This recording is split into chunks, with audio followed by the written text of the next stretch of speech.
with us today, have several updates to share with you, and we will be sending out the PowerPoint and hopefully the recording as well later today or later this week. So with that, I'm going to turn it over to our first presenter for updates, Dr. Bob Whitaker.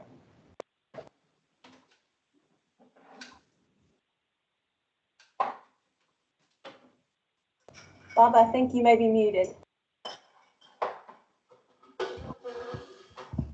I like that picture you had of my group there. That's pretty good. Thank you.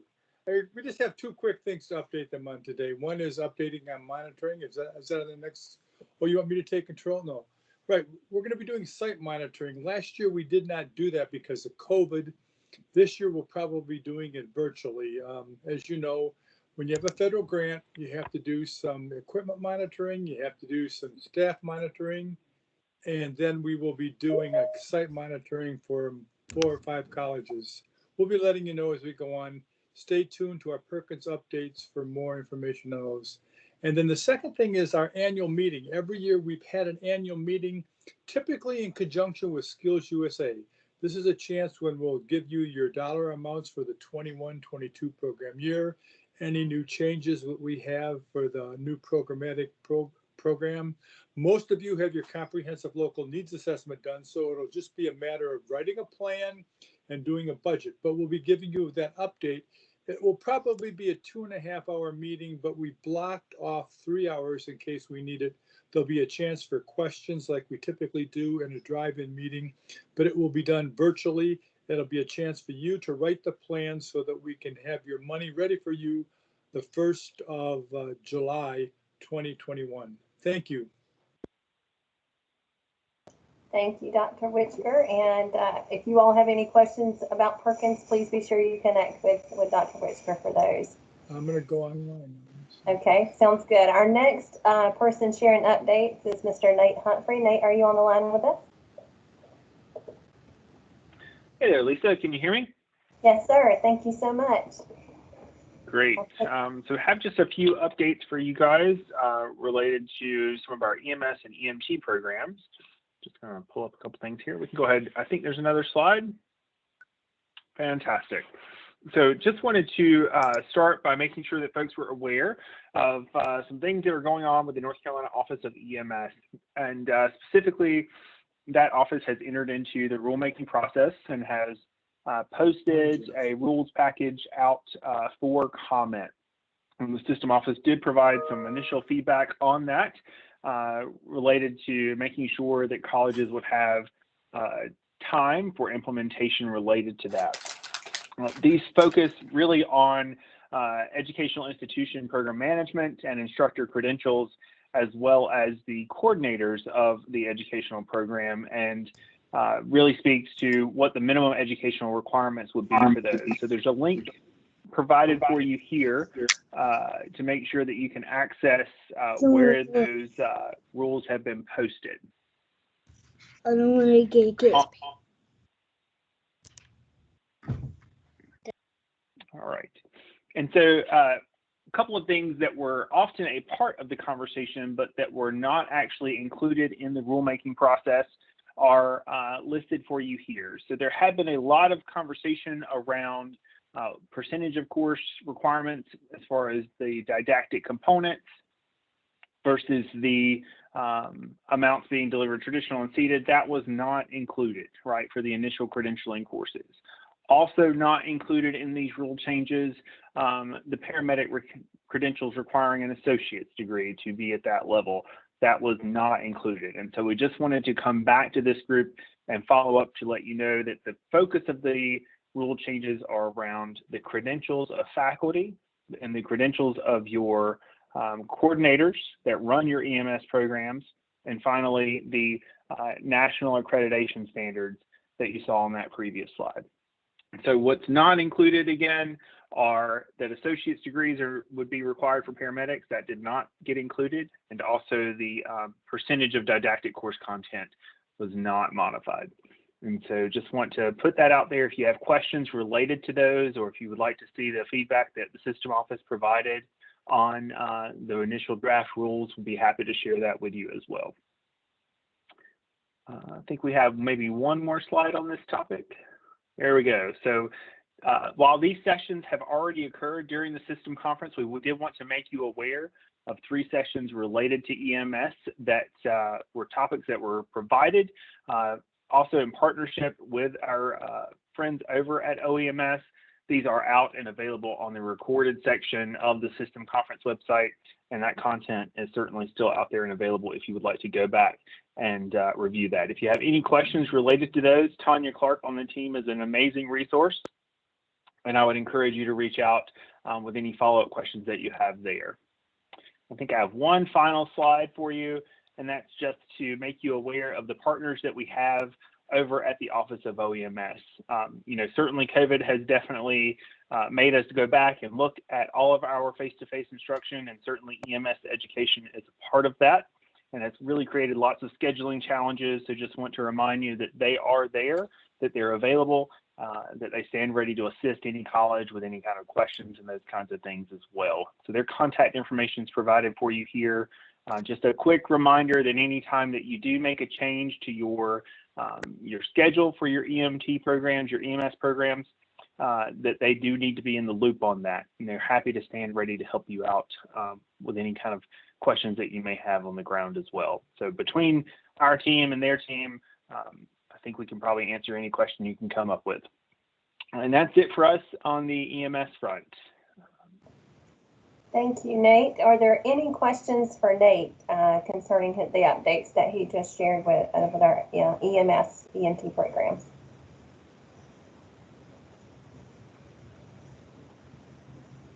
Okay, we're going to move along. Thank you, Nate. Our next presenter is Ms. Michelle Lair, our CCP CTE coordinator. Michelle, are you on the call? Good afternoon. Actually, I am happy to spend a couple of minutes with you guys just to update you on a few things in CCP world. The first piece here is exciting news for us. You will see here on this slide that the annual report that we have due to the General Assembly, we just had that approved at our last state board meeting on Friday. So we are happy that that is wrapping up. It is now on its way to the General Assembly for final approval. You guys know that that is an annual report that we have to do each year by March the 15th. The next bullet here is sort of a heads up of sorts. We do have a few colleges who are up for CIHS renewal this year for your cooperative innovative high schools that you partner with. You should be receiving information in the next little bit from my counterpart over at NCDPI, Isaac Lake. He will be sending to you the paperwork. There's a form that will be requiring signatures with all the instructions around that. So we did just want to give you a heads up. There is a little bit of a tight window as far as turning that around. They are looking to have that process completed by March the 31st. So again, we just wanted to make everyone here on the call aware for those of you who are up for renewal this year. Our next couple of bullets are on the next slide, I believe. We have one more. Yeah, just a couple more. We have been partnering and working very closely with our friends over in continuing education. AVP Humphreys and his team have been phenomenal, and we are currently underway right now with a pilot of a revised WCE CCP pathway application process. We have 2 colleges who were very gracious to work with us. We're also partnering again with our comrades over at NCDPI to just sort of take a look and review this process. Once we're done with pilot testing and once we do any tweaking that needs to happen, we will be providing training in March, hopefully, to begin to use that new process statewide. So certainly keep that on your radar.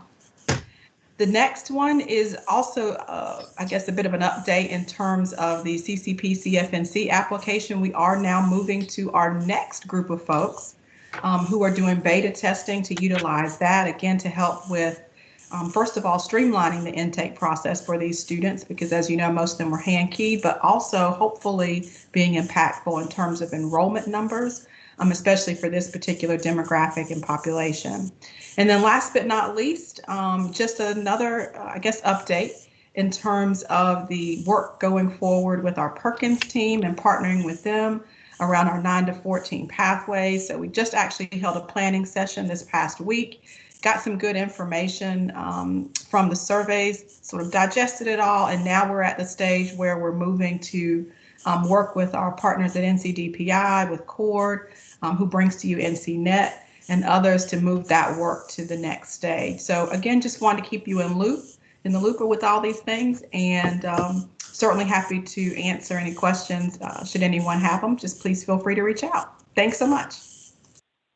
Michelle, can you tell folks a little bit more detail about the renewal process and the legislative requirement for renewal for the cooperative innovative high schools? I know that it only comes around ever so often, and so it might be something new for some of our new folks on the call, or it might be something our existing folks haven't done in a while. Just can you give them a little bit more background? Sure. So just by way of quick background, those of you who are partnered with your LEAs locally to bring to your students in your area an option for cooperative innovative high schools, there is a renewal process that you do, and it's at the 5-year mark. My brain is drawing a blank now, but I'm pretty sure that's correct. Please correct me if I'm wrong. So believe it or not, every year annually, we go through this with schools that are up for renewal. So this year, we will be doing that, and the process will be initiated by Isaac sending a form to you, which basically are you guys signing off that, yes, we are continuing in this partnership and we want to do so, and basically sort of reaffirming what you did at the application phase when you began that cooperative innovative high school in your area.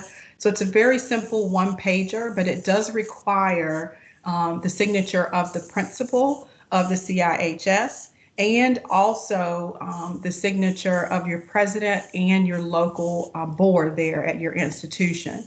So it will come to you again from Isaac.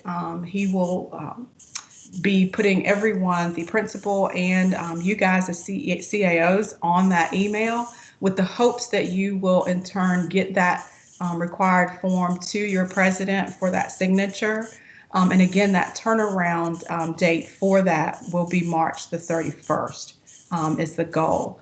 So it should be again coming to you hopefully by month's end, but if not by month's end, then certainly by the beginning of March. Michelle, if they have questions about when they're up for renewal, can they contact you? Absolutely, absolutely. I think there are 20, if my memory serves me correct, that are up for renewal this year. So obviously, if you're one of those, you'll be getting information. But if you are wanting to know what year you would be coming up for renewal, or even if you are up for renewal this year, please feel free to reach out. Thank you, Michelle. And we did have a question in the chat box about how to access the report for the General Assembly. And so I provided a link there in the chat. If you all are looking for that information on our website, it's under State Board for February, the programs. It's a programs item. So the link is there, but a lot of good work in that report, and also just a lot of good information. Our CCP and Innovative High School students continue to be successful even with the pandemic. So that was nice to see in that report that just came out. And they also included some specific COVID information, impact of COVID. There's a new section in that report this year. So very interesting and very long. So if you've got some time to read that report, we're very appreciative to the folks that pulled that information together. So thank you, Michelle, for that update. I see we have another question from Lee on the DPI site. Each innovative high school submits a renewal to DPI every 5 years. The renewal cycle is due March 30th. So yeah, they were sending out information today. Isaac from DPI, I think, was starting to initiate that process. So it usually starts with DPI initiating the renewal to the LEA to the college, and then the college back to the LEA, and then back to DPI. And then their state board chair signs off, and then they send it to us for the final signature from our state board chair. So it's a little cumbersome process, but certainly very important because it is in the legislation that we renew every 5 years to verify the partnership still exists. So if y'all have questions about that, please don't hesitate to ask. So with that, we're going to move on to Dr. Guido for updates from the programs area. All right, good afternoon, everyone. I've just got a couple of updates from last month. So the first one is that the program of study training was well attended last week. There are over 80 attendees. There are lots of good questions, and boy, are those program applications, program approvals rolling into the coordinators. Our goal is to have them turned around within 2 weeks. If there's anything that just happens to be lingering out there, don't hesitate to reach out to us so that we can see what might be going on with that particular program.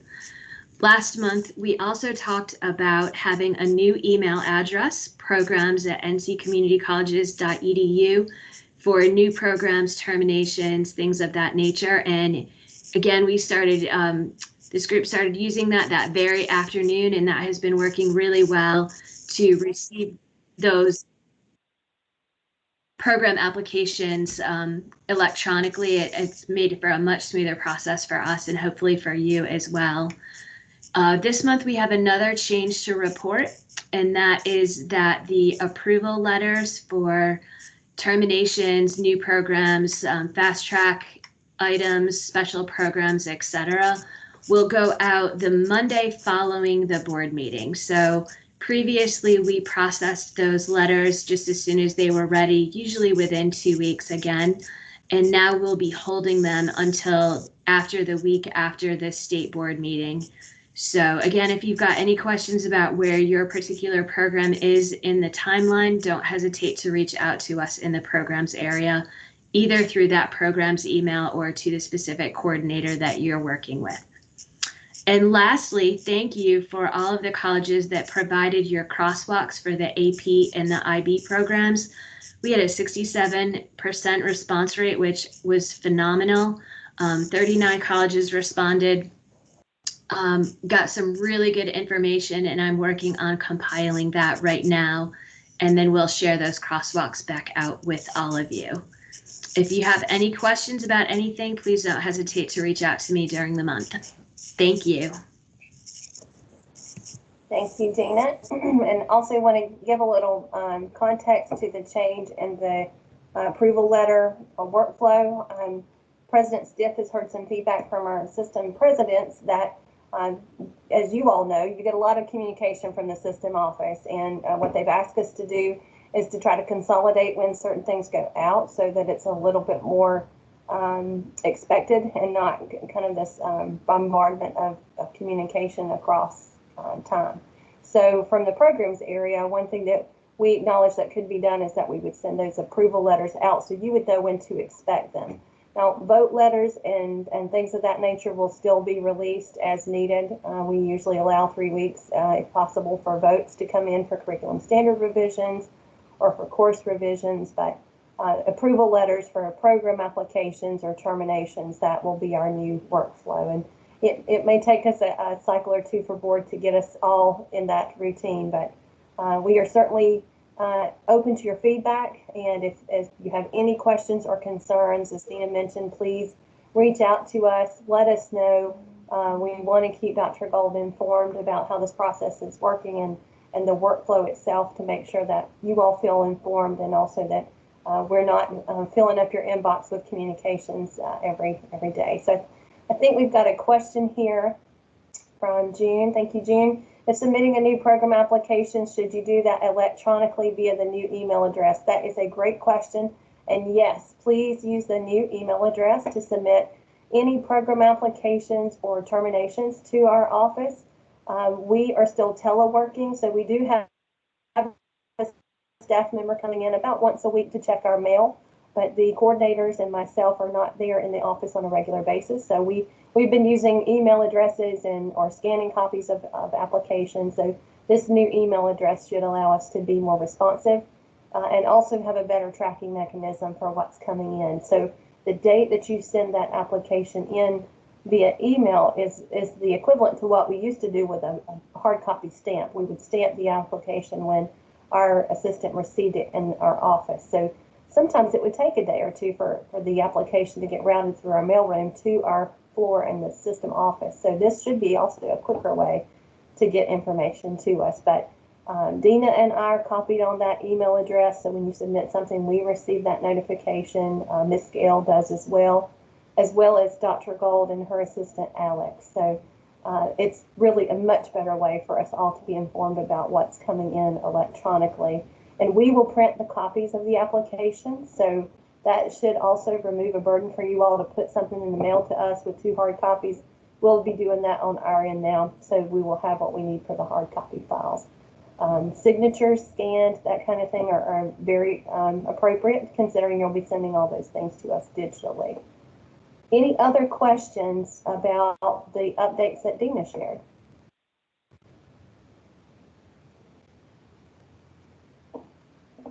Okay.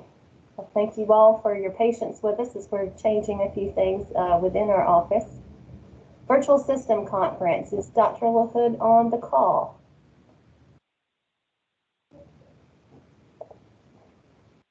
Can't tell if he's here, and I see him on, but I'm not sure if he has audio. So Dina, do you want to share the system conference update? Sure. So first of all, thank you to Dr. LaHood for all of his work in pulling together the virtual system office conference. We've heard some really good feedback from people that said that they're really enjoying this format because they're attending things that they might not have ordinarily attended. And so we really like to hear that. So as a refresher, the conference runs from February 1st to March 12th. Registration is still open and sessions are recorded and available on demand during the conference. There were a couple of glitches and connectivity issues that took place over the first 2 days, and those have been resolved. Again, if you have any questions, please reach out to Dr. LaHood, and he is working to resolve any questions that we may have. In fact, he resolved one for me just this afternoon. So thank you to all of you at the colleges for attending and also for presenting. And we look forward to other conferences coming up, including the Performance Partnership in July. So any questions on the system conference?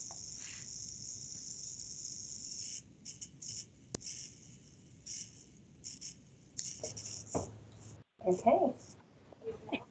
Thank you, Dina, for those updates. And we do thank Dr. LaHood for his help with that. I will say that I wasn't sure how the system conference being virtual would go, but I have appreciated the on-demand aspect, which has made it much more convenient. I can attend many more sessions than I would have otherwise. And I know you all are probably like all of us where you're booked in meetings all day. So to be able to go back if there's something you really wanted to see that you didn't get to attend while it was live, to have that on demand is very helpful. So I am very excited to say or at least my perspective, that's been a good thing to have. It's given me more opportunities than I would have in person for our previous conferences.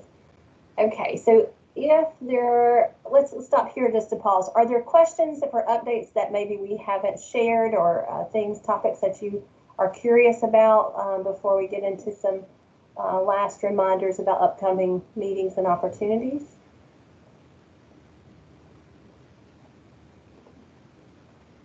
And feel free to unmute if you can to share any questions with us.